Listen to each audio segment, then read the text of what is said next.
There's a question you've been carrying for a long time. Not a question with words exactly, more like a pressure, a low-grade sense that something about the way you've been living doesn't quite match something you can't name.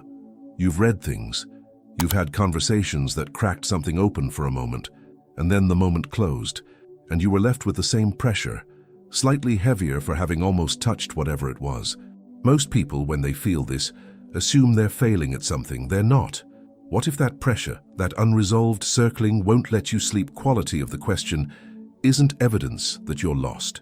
What if it's evidence that the field is moving through you right now, and what you're calling confusion is actually the collapse in progress? Hold that, because here's where it gets strange. The thing you've been trying to figure out, who you are, what this life is actually for, why nothing quite fits the way it was supposed to, that thing is not a riddle sitting in front of you, waiting to be solved. You are not the solver standing outside it. You are the riddle solving itself. That sentence sounds like poetry. It isn't, or rather, it isn't only poetry.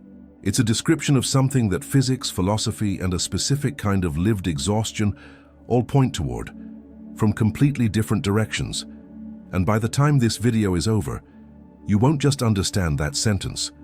You'll recognize it as something you always knew and kept misreading, but we're not going to get there by rushing. The first thing to notice, and this matters, is who this is actually for. Not for someone who just discovered mindfulness, not for someone looking for a technique to calm the noise. This is for the person who has already done the work, already tried the frameworks, and has arrived at a specific kind of tiredness that doesn't come from laziness. It comes from having lived at a high level of performance, emotionally, professionally, relationally, for long enough that the performance itself has started to feel like the problem. If that's you, you're not broken, you're collapsing. And collapse, as we're going to discover, is not the opposite of becoming. It is becoming. The question isn't how to stop it. The question is whether you can stop mistaking it for failure long enough to let it finish. That question, can you let the collapse finish, is going to follow us through everything that comes next. I'm not going to answer it yet, because the answer requires us to understand something about what you actually are. Not philosophically, not abstractly, structurally. Here's an assumption so embedded in the way most people think about themselves that it almost never gets examined. It goes like this. There is an experience happening, and there is a me observing that experience. The experience is the world, events, feelings, thoughts, other people. The me is the one watching all of it from somewhere just behind the eyes, slightly removed, taking it all in. This model is so intuitive it feels like common sense. It is also, under any serious examination, impossible, not unlikely, not philosophically inconvenient, structurally impossible. And the impossibility is worth sitting with, because once you see it, you can't unsee it, and everything that follows changes. The problem is this: if there is a me-phase that stands apart from experience and observes it, then that me-phase must itself be observable. You can notice your thoughts. You can notice your emotions. You can even notice the sensation of being a self. But the moment you try to locate the one doing the observing, the moment you turn attention toward attention itself, you find not a fixed point, but another event, another arising, another movement within the very field you were trying to stand outside of. The watcher, when examined, turns out to be watched. This is not a new observation. The philosopher David Hume tried to find the self in the 18th century, genuinely tried, as a rigorous empirical exercise, to locate the thing doing the experiencing. He reported, with something that reads almost like embarrassment in his prose, that every time he looked inward, he found only a particular perception, a sensation of warmth, a visual impression, a memory surfacing, never a self, always a content. He concluded that the self might be nothing more than a bundle of perceptions, a sequence of events mistaken for a thing. He was onto something, but he stopped one step short, because the problem isn't just that you can't find a fixed self when you look. The deeper problem is that the looking itself is part of the field. The search is not conducted from outside the territory. The search is the territory moving through itself.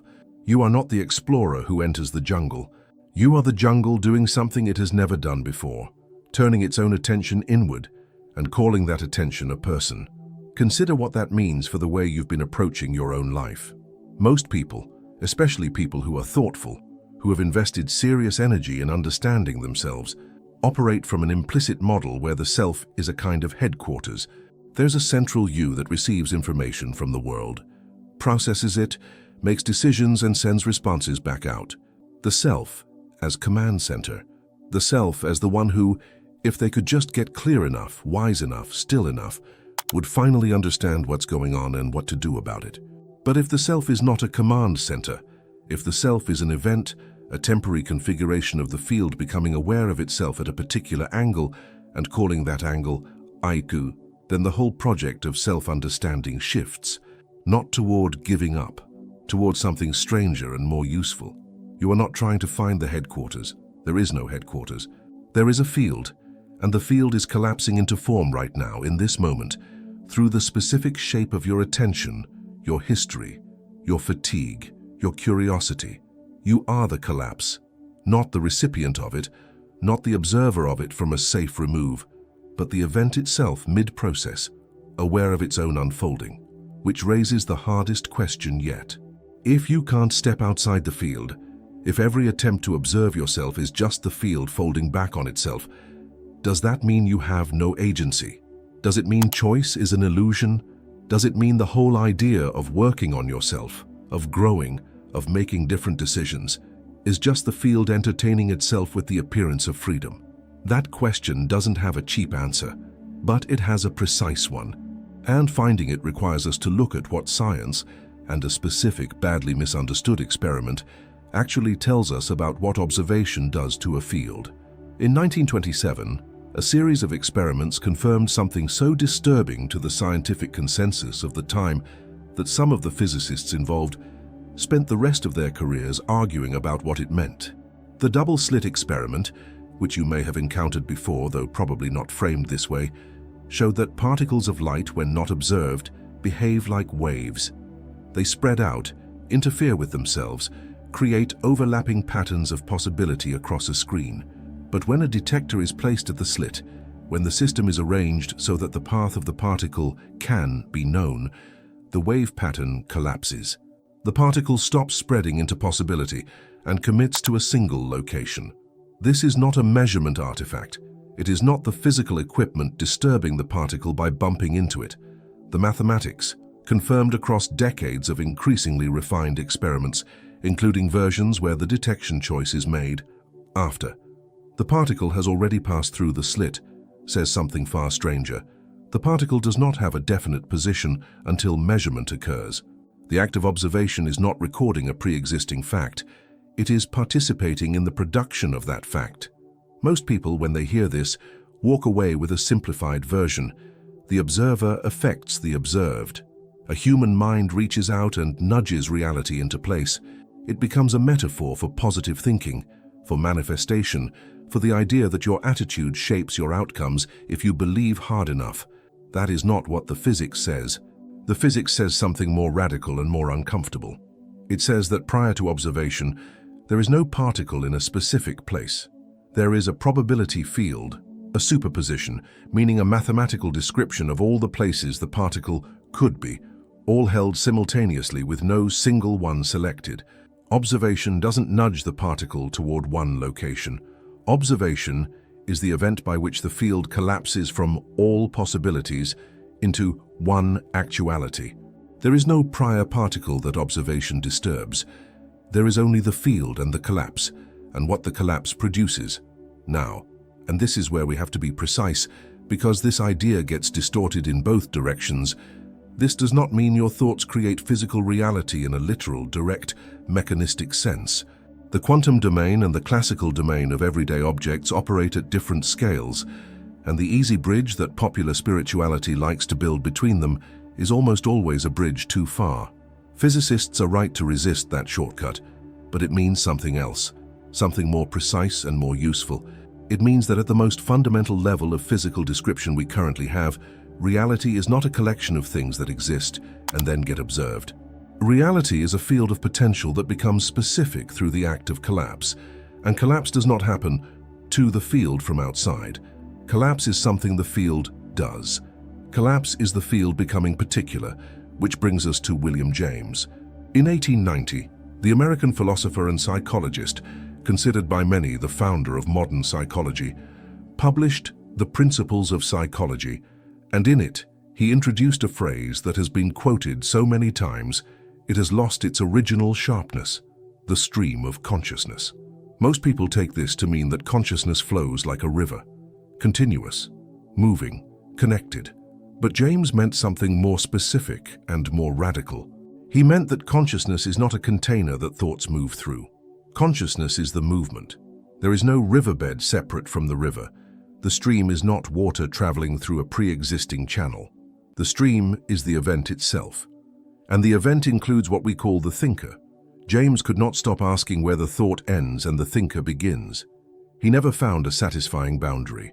60 years later, the French philosopher Maurice Merleau-Ponty arrived at the same impasse from a completely different direction, working through phenomenology, the philosophical study of lived first-person experience as it actually occurs, before concepts are layered on top of it. He argued that the body is not a tool the mind uses to navigate the world. The body is the site where world and self are woven together into a single event. There is no inner homunculus, no little person inside the person, operating the machinery from a private control room. The flesh, as he called it, is not the vehicle. It is the very medium of experience. You do not have a body that exists inside a world. You are a body world event that has temporarily organized itself into something it calls a self. 3 different domains: physics, psychology, phenomenology, all arriving at the same structure. From their own distinct methods and their own distinct centuries, the observer is not separate from the field. The observer is the field at the moment of its own collapse into particularity. The measurer and the measurement are not 2 things. They are one process seen from inside itself. And here is where the first peak lands. The question that quantum physics raises, who is doing the observing, has no clean answer inside physics itself. Physics can describe the collapse with extraordinary mathematical precision. It can model the probability field before measurement, and it can describe the definite state after. What it cannot do is tell you what the observer fundamentally is. It leaves a gap at the center of its own formalism, and that gap is not a failure of physics. That gap is not a temporary hole waiting to be filled by a better equation. That gap is shaped exactly like a person, not a metaphor, not an inspiring reframe. To structural observation, the one thing the physical description of collapse cannot account for from within itself is the nature of the one through whom collapse occurs. And if you take James and Merleau-Ponty seriously, if consciousness is the movement, if the self is the body world event rather than the observer of it, then what fills that gap is not a soul in the traditional religious sense, not a ghost in the machine, but something stranger and more immediate. You are what the field looks like from the inside of its own collapse. That is not poetic license. That is the most precise description available across the disciplines that have looked hardest at this question. But notice what this does: not resolve.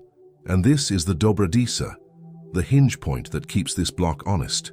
Knowing that you are the collapse does not tell you which collapse you are choosing to be. It does not automatically dissolve the patterns that have been running in you for decades. It does not hand you a new identity fully formed. Science describes the structure. It does not do the work. The work looks different from what most people expect. And it begins not in understanding but in recognition, a specific kind of recognition that happens not in the mind but in the body, in the place where Merleau-Ponty said the world and the self were never separate to begin with. This answers who is observing, but it opens the harder question: if you are the collapse, why have you spent so much of your life resisting it? Think about a moment, and you have one, probably more than one, where life was clearly moving in a direction and you pulled back. Not because the direction was wrong, because it was unfamiliar, because it required you to be someone you hadn't been yet. And the gap between who you were and who that moment was asking you to become felt like a threat rather than an invitation. You may have called it caution. You may have called it responsibility. You may have called it not being ready. It was resistance, and resistance, examined carefully, is always the same thing, an attempt by a temporary configuration of the field to protect itself from further collapse. Read that again slowly. The self that resists change is not a villain. It is not weakness or cowardice dressed up in philosophical language. It is the field having become so attached to one particular shape, one particular version of you, that the prospect of collapsing into a new form registers as danger. The nervous system doesn't distinguish between physical threat and identity threat. It treats both the same way: contract, protect, hold the current shape against the pressure trying to change it. This is why insight alone almost never changes behavior. You can understand intellectually that you are not your past. You can read the right books, have the right conversations, arrive at the right conclusions, and then walk back into your life and find the same patterns running as if the understanding never happened. Not because you're broken, not because the insight was wrong, because the field protecting its current shape is operating below the level where intellectual understanding lives. It is operating at the level of the body, at the level Merleau-Ponty pointed to, where the self is not a thought, but a physical habit of being.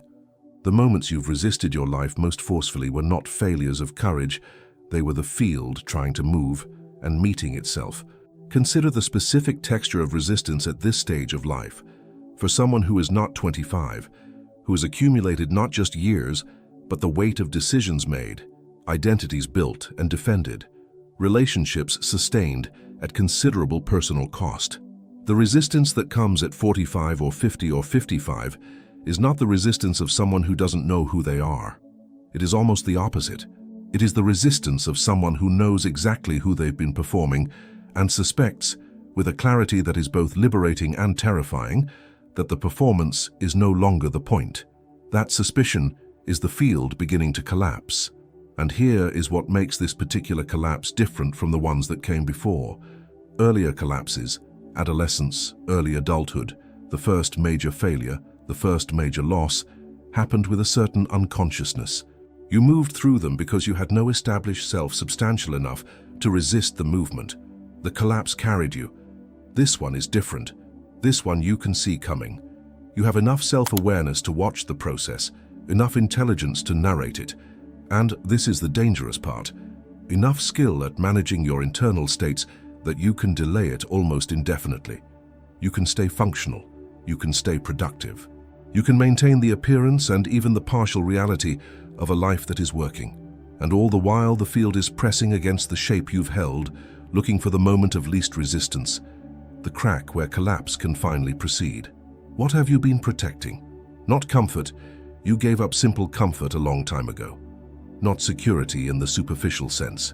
What you've been protecting is a version of yourself that was built in response to specific pressures, specific people, specific moments that demanded you become legible, understandable, manageable, predictable to the world around you. You learned what worked. You refined it. You got very good at being a particular kind of person. And that skill, that hard-won competence at being you, became the very thing that now stands between you and the next collapse.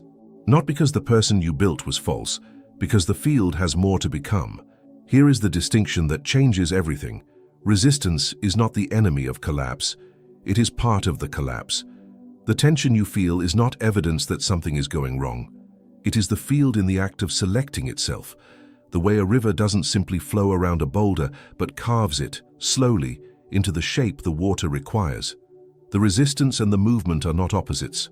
They are the same process at different moments of its own unfolding, which means that every time you've pulled back, every time you've delayed, every time you've chosen the familiar over the uncertain, you weren't escaping the collapse. You were giving it the friction it needed to produce something more precise than surrender would have allowed. Collapse without resistance produces dissolution.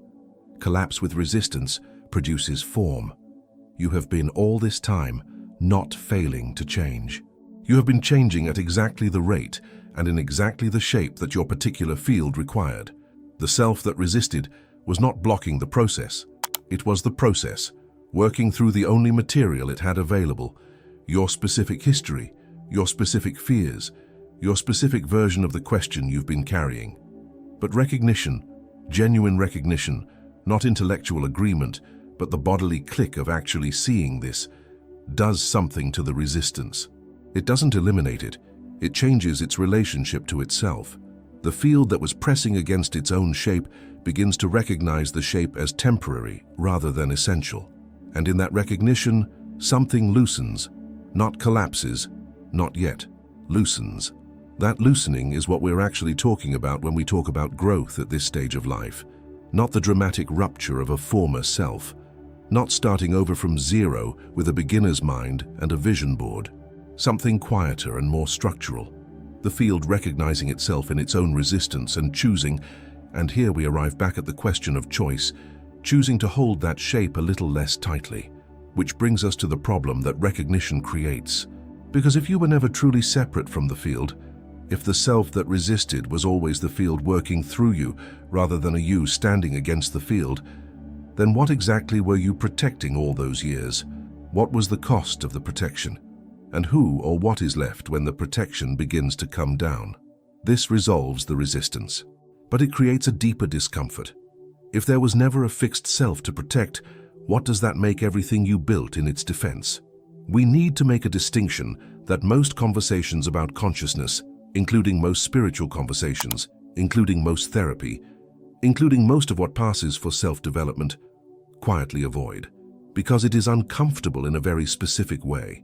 Not emotionally uncomfortable, structurally uncomfortable. It destabilizes the premise on which almost all self-improvement is built. The distinction is this: there is a profound difference between having awareness and being the event of awareness. Almost everything in the culture of self-development assumes the first. You have consciousness, you have attention, you have presence if you practice enough, if you meditate long enough, if you do the work. The implicit model is one of possession. There is a self, and that self acquires or cultivates or deepens its relationship to awareness as though awareness were a resource, a tool, a capacity that belongs to the one wielding it. This is not a minor framing choice.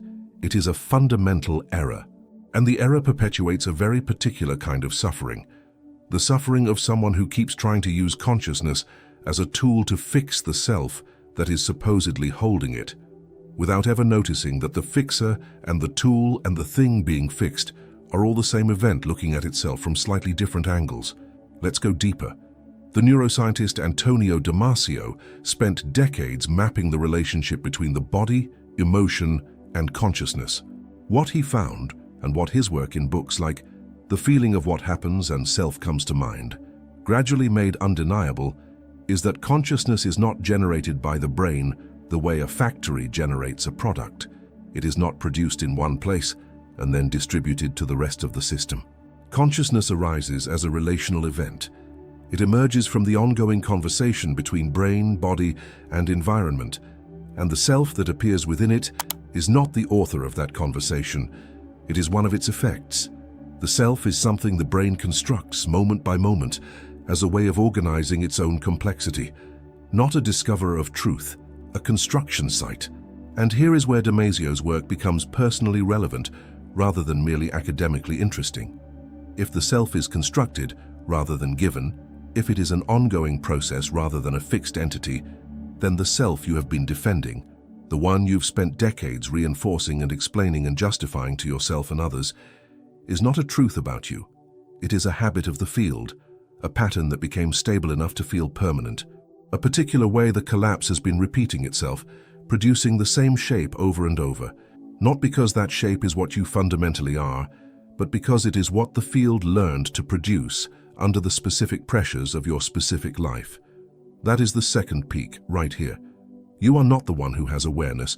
You are the site where awareness becomes particular. You are not a consciousness that experiences a life.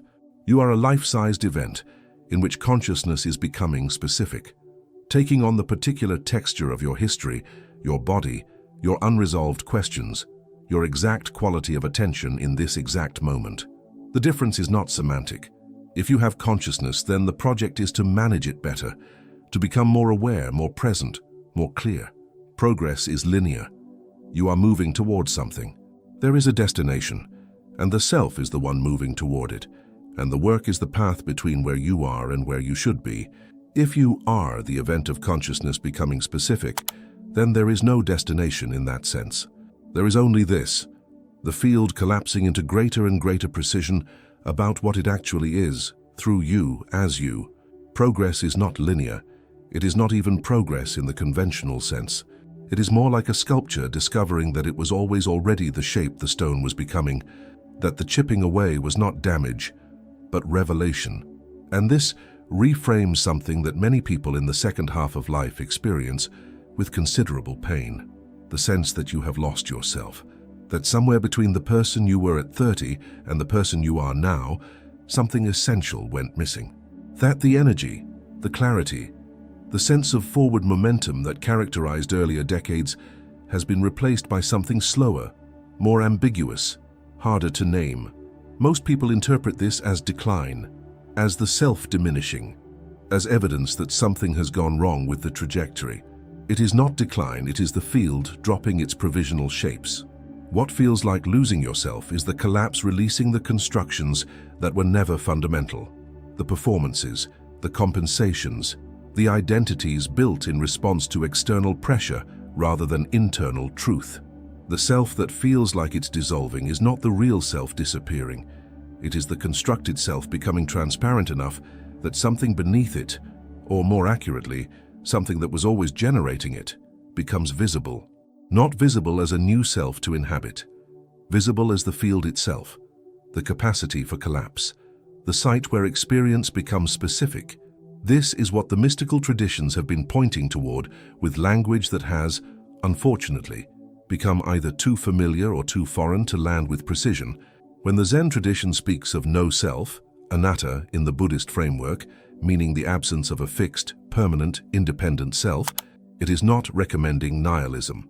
It is not saying you don't exist.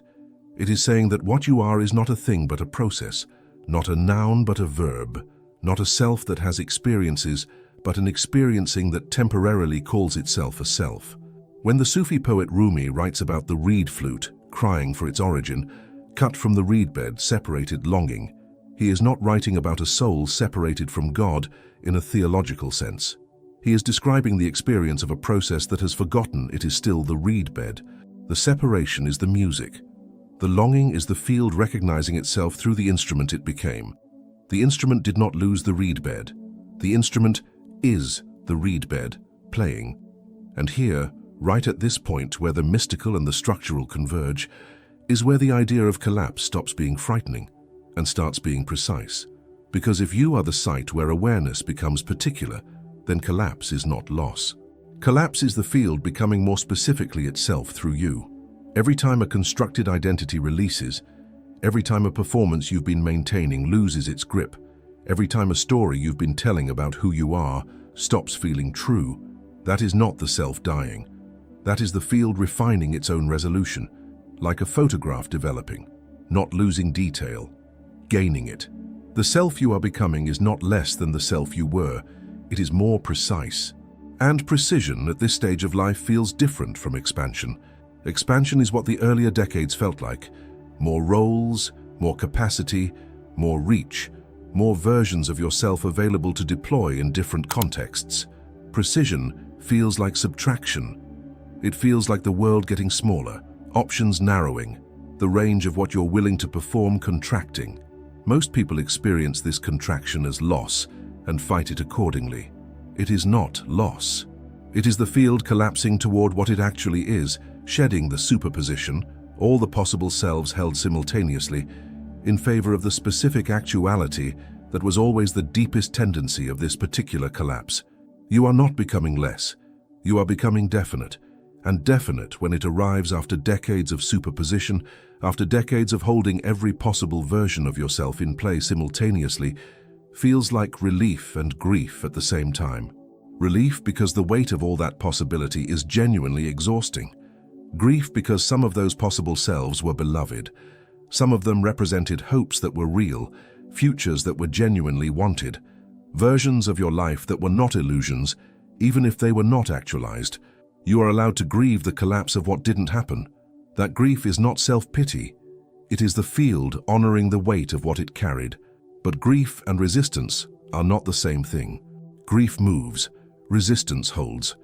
And what we are talking about is what this whole video has been building toward, is the difference between the grief that is part of the collapse and the resistance that delays it. One is the field feeling the cost of its own becoming. The other is the field trying to remain in superposition past the moment when collapse is already in progress. You cannot remain in superposition indefinitely. The measurement is always already happening. Which means that right now, in the specific quality of attention you are bringing to these ideas, in the particular resonance or resistance you feel in your body as these words land, the field is collapsing. Not because you decided to collapse it, not because you did something right or finally understood enough, because collapse is what fields do when the conditions are sufficient, and the conditions for you are sufficient. That is not a motivational claim. It is an observation about where you are. This resolves the question of what you are, but it leaves one thing unnamed. Who specifically is sitting with this right now, and what does this mean for the life they are actually living? Let me step out of the explanation for a moment. You've been watching this video, reading these ideas, feeling them land or not land, agreeing in some places, resisting in others, perhaps finding yourself nodding at something and then immediately questioning why you nodded. That entire process, the agreement, the resistance, the questioning of the agreement, that is the field in motion. That is you, collapsing in real time, using these ideas as the surface against which the collapse is becoming visible to itself. But I want to name who you actually are, not as a category, as a specific kind of person at a specific kind of moment. You are someone for whom the first half of life worked. Not perfectly. Nothing works perfectly, but sufficiently. You built something, a career, a family, a reputation, a way of being in the world that was recognized and valued by the people around you. You made it work through a combination of genuine talent and considerable effort, and a degree of self-suppression that you probably didn't notice until recently, because the suppression was so thoroughly integrated into the functioning that it looked like character rather than cost. And now something has shifted, not dramatically necessarily, not a crisis in the obvious sense, not a breakdown or a diagnosis or a departure. Something quieter and in some ways harder to address precisely because it is quiet. A growing sense that the life you have constructed, which is a genuinely good life by most available measures, is no longer generating the thing it used to generate. Call it meaning, call it aliveness, call it the feeling of being the author of your own days, rather than the competent executor of a script that was written so long ago you can't remember who wrote it. That feeling, that specific, low-grade, persistent sense of living slightly to the left of your own life, is not a symptom of ingratitude. It is not a midlife cliché to be managed or medicated or reframed with the right cognitive technique. It is the field pressing against the shape it has held long enough. It is the collapse that has been building pressure behind the wall of your competence, your responsibility, your genuine love for the people and commitments that depend on you. You didn't fail to be present to your life. You succeeded so thoroughly at a particular version of it that the version itself became the obstacle. And the exhaustion you feel, and I want to be precise about this exhaustion, because it is different from tiredness, different from burnout in the conventional sense. This exhaustion is the specific fatigue of a person who has been performing at the edge of their capacity for a very long time, not because they were forced to, but because they chose to, because the performance was meaningful, because it served real people in real ways, and because stopping felt like abandonment rather than honesty. That exhaustion is not a sign that you've been doing it wrong. It is the field's way of withdrawing energy from a shape that has done what it came to do. The shape served you. It served others. It was real, and it is complete. Not over. Complete. There is a difference. Over implies failure, interruption, loss. Complete implies that something reached its full expression and is now ready to release its energy into the next form. A seed doesn't fail when it stops being a seed. The collapse of the seed is the condition of the tree. You are not starting over. You are not going back to find what you missed.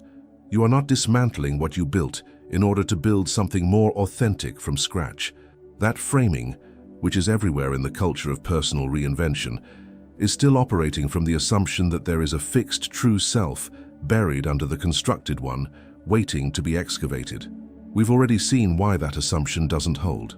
What is actually happening is this: the field that collapsed into the shape of your first half life, That particular, highly specific, genuinely yours configuration of capacities and commitments and carefully managed contradictions is now collapsing again, into greater precision, into a form that doesn't require as much management, as much performance, as much distance between what you feel and what you allow yourself to express.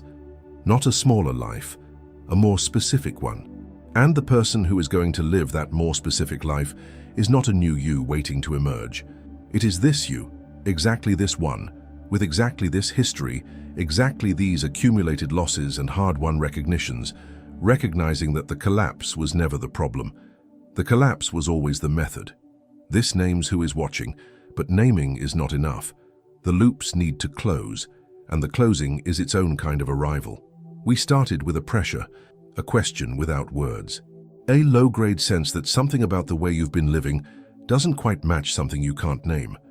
And I said, at the very beginning, before we had any of the framework to support it, that the pressure itself might not be a problem, that the confusion might be the process. We can close that loop now. The confusion is the process, not as a consoling reframe, as a structural fact. The field does not collapse cleanly. It does not move from superposition to actuality in a single legible moment that announces itself with clarity and certainty. It moves through exactly the kind of unresolved, circling, won't-let-you-sleep quality of questioning that you've been living inside. The discomfort is not evidence that the collapse is failing. It is evidence that the collapse is in progress. You are not confused because you're missing something. You're confused because the field is in the act of selecting itself.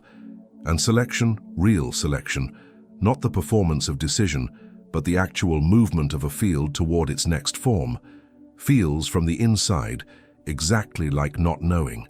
Not knowing is not the opposite of wisdom. In this context, not knowing is wisdom in its most active phase. Let's close the second loop. The assumption of separation, the implicit model of a self standing outside experience, observing it from a safe remove, trying to figure it out from a position of distance, that assumption doesn't survive contact with Hume's introspective honesty, or James's stream, or Merleau-Ponty's flesh, or the gap that quantum measurement leaves, shaped exactly like a person. The observer was never outside the field. The observer was always the field at the moment of its own collapse into particularity. And recognizing this doesn't erase the self, it relocates it. Not outside experience looking in. Inside the collapse as the collapse, doing what fields do when conditions are sufficient. You were never the watcher. You were always the watching. Third loop, resistance. We traced resistance from its intuitive face, caution, responsibility, not being ready, down to its structural reality, the field protecting a temporary shape against further collapse. And we found that resistance is not the enemy of the process. It is part of the process. Collapse without resistance dissolves. Collapse with resistance produces form. Every moment of holding back, every delay, every choice of the familiar over the uncertain was not a failure of courage. It was the field giving itself the friction necessary to produce something more precise than pure dissolution would have allowed. You did not waste the years of resistance. You used them to become more specific. Fourth loop, having versus being consciousness. The entire project of self-development, as most people practice it, is built on the assumption that there is a self which has awareness and can cultivate it, deepen it, use it to fix itself. We saw why this is a loop that can never close. The fixer and the tool and the thing being fixed are the same event, and no amount of effort applied from within that loop reaches outside it. The exit is not more effort. The exit is recognizing that you are not the one who has awareness. You are the site where awareness becomes particular. You are not moving toward consciousness. You are consciousness moving toward greater specificity through the particular shape of your life. The self is not the seeker. The self is the seeking become visible. Fifth loop, identity grief. The specific exhaustion of the long-performing self, the one who built a genuinely good life through a combination of real talent and real suppression and real love, and who now finds that the construction is complete and the energy that sustained it is withdrawing. That exhaustion is not failure. It is the field honoring the weight of what it carried and beginning to release it. You are allowed to grieve what didn't happen. You are allowed to feel the cost of what did. And you are allowed to recognize that grief and resistance are not the same thing. Grief moves. It is the field feeling the price of its own becoming. Resistance holds, and you, right now, are in the process of learning the difference between them, in your own body, in your own days, in your own specific and unrepeatable life. Sixth loop, the one that has been open longest. Who is doing the collapsing? Not you, in the sense of a fixed self that initiates the process from a position of control. Not the world, in the sense of external forces acting on a passive recipient. The collapse is the field becoming particular through the specific conditions of your existence, your history, your body, your quality of attention, your willingness to sit with the question long enough for the question to begin answering itself. You are not the one collapsing the field. You are the field collapsing. And here is the synthesis, the single sentence that closes every loop at once, that takes everything from the quantum measurement problem and Hume's missing self and Merleau-Ponty's flesh and Damasio's constructed consciousness and Rumi's reed and the specific exhaustion of your specific life, and holds it in one place. You are not a self having an experience of collapse. You are the collapse experiencing itself as a self. Read that again, not to understand it intellectually. To feel where in your body it either lands or resists. Because where it lands is where you already knew it, and where it resists is where the field still has work to do. Both are valid. Both are the process. The landing and the resistance are the same field, moving at different speeds through different layers of what you've accumulated. You don't need to force the landing. You don't need to dissolve the resistance ahead of schedule. The collapse proceeds at exactly the rate the field requires, not the rate your impatience demands, not the rate a framework suggests, not the rate that would make the story of your transformation neat and legible to the people watching you change. At the rate the field requires, which brings us to the final inversion, the one this whole video has been building toward without announcing itself, the turn that makes everything that came before it retroactively more precise. You have been living as though the goal is to find yourself, to locate the real you beneath the constructions, to excavate the authentic self from under the accumulated weight of performance and compromise and adaptation. The entire industry of self-development, the entire vocabulary of the inner journey, is organized around that premise. There is something to be found, and you are the one looking for it. But if you are the field collapsing, if the self is not a thing to be discovered but a process in motion, then the premise inverts completely. You don't need to find yourself. You are the finding, not the finder who searches and eventually locates what was hidden. The finding itself, the movement of a field toward greater and greater specificity about what it actually is, the collapse of superposition into actuality, the reed becoming music without ever leaving the reed bed. You are that process happening now, using these ideas and this moment and the specific quality of whatever you are feeling right now as the material of its own becoming. The confusion was the process. The resistance was the friction that gave the collapse its form. The exhaustion was the field withdrawing energy from what was complete. The grief was the cost of becoming, honored. The not knowing was wisdom in its most active phase. And the search was never separate from the finding. The search was the finding moving through you, calling itself a question so that the field could experience the specific texture of its own collapse from the inside. You were never lost. You were always the field mid-collapse, calling the collapse confusion, because that is what collapse feels like when you are inside it and haven't yet recognized what it is. Now you have a name for it. That name doesn't end the collapse. It doesn't skip you past the remaining friction or dissolve the grief or hand you a new identity ready to inhabit. It does something more useful and more durable than any of that. It changes your relationship to the process you are already inside. The collapse continues, but now the field knows what it is doing. And a field that knows what it is doing, even partially, even imperfectly, even with significant residual resistance, moves differently than one that mistakes its own becoming for its own destruction. That is the payoff. Not peace, not arrival, not the end of the question. Clarity. Clarity about what you are, what the confusion is, what the resistance was, what the exhaustion means, and what the not knowing has been doing all along. Clarity that doesn't simplify the complexity, but gives it a shape you can work with. Clarity that allows you to be inside the collapse without being destroyed by it. You are the field collapsing itself, And the collapse is not what is happening to you. The collapse is what you are. If something in this video landed, not just as an idea but as a recognition, the kind that you feel somewhere between the chest and the stomach before the mind has finished processing it, then the next video worth watching is the one on the difference between transformation and translation. Because most of what gets called transformation is actually translation.